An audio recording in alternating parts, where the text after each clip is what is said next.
It's been, all over, I wouldn't say all over the news, but as I'm researching stuff for you, looking this all up, of your contract coming up in June with ESPN, and that's kind of coming to a head. I mean, we're just weeks away from that. How are you feeling?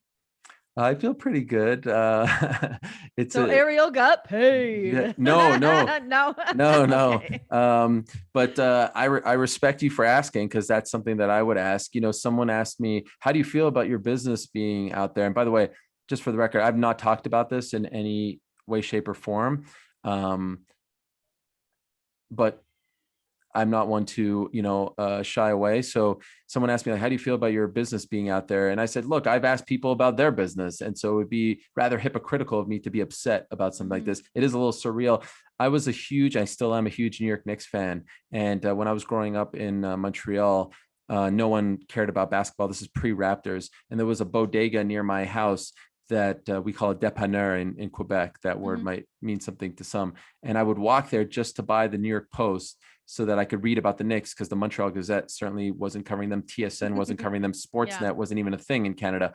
And so to think that the New York Post even cares about my life is kind of surreal, to be Yeah. honest. So as of right now, we're doing this interview. I don't want to date us. I don't know when this is running, but I don't have any sort of idea what's going to happen as of next month. So still a little bit up in the Jeez. air. That's so stressful during, I mean, the world is opening back up and there are more things going on, but I mean, even, with my decision to leave WWE and not being like, oh, what, my hand's not on another branch, not knowing what that next thing was going to be. Do you have a bit of a feeling of that if things don't get sorted out? Yeah, for sure. I mean, I obviously knew this was coming, so I want to be prepared, good or bad. It has been a great time. I mean, it was my dream to go work for ESPN. Hmm. And I feel like in the midst of the pandemic, I was able to pivot quite well. I haven't been to an event in a year. I never missed an event for 10 years, I never Crazy. went like more than one. Like my kid was born, I'd miss one, and then I'd be back at the next pay-per-view or whatever. And so I haven't been to one in over a year. Not my doing. Some people think that it's, you know, UFC banning me or I'm afraid of coronavirus. No, like this has been ESPN's call. I mean, that's why I'm doing my shows from home, blah, blah, blah. Hopefully that changes very soon.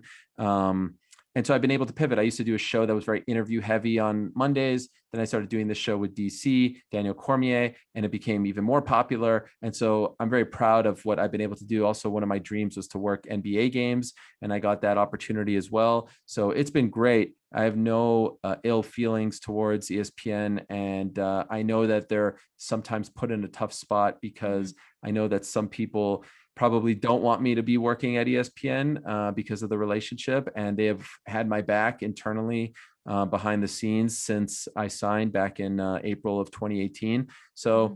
I'm curious. I won't lie. Like I said, I'm a neurotic, anxious person. And so there's a Yeah, part of me that would love to know what's going to happen. But sure. I'm trying to appreciate the moment and trying to tell myself that, when I'm 70, no one's going to want to work with me or hire me or do anything with me business wise. So, why not just enjoy this and not get too stressed out about it? Yeah, I mean, honestly, when things are out of your hands, it's like you can do as much work and put so much effort forth, but you can't force anyone's hand to do anything. And it's very interesting to see kind of what comes up when things get down to the wire or even past that to see what happens. And I'm just going to throw this idea out there. I mean, maybe you do some stuff for AEW and then you can also get on those NBA. Uh, Wow. yeah, right? TNT. I Yeah, like get it. on that Yeah. TNT. And they've Go got, hang out with Barkley and Shaq. I would love that. It would be fun. We also have, of course, one championship on TNT. So that's an MMA organization Yeah. that's over there. Yes.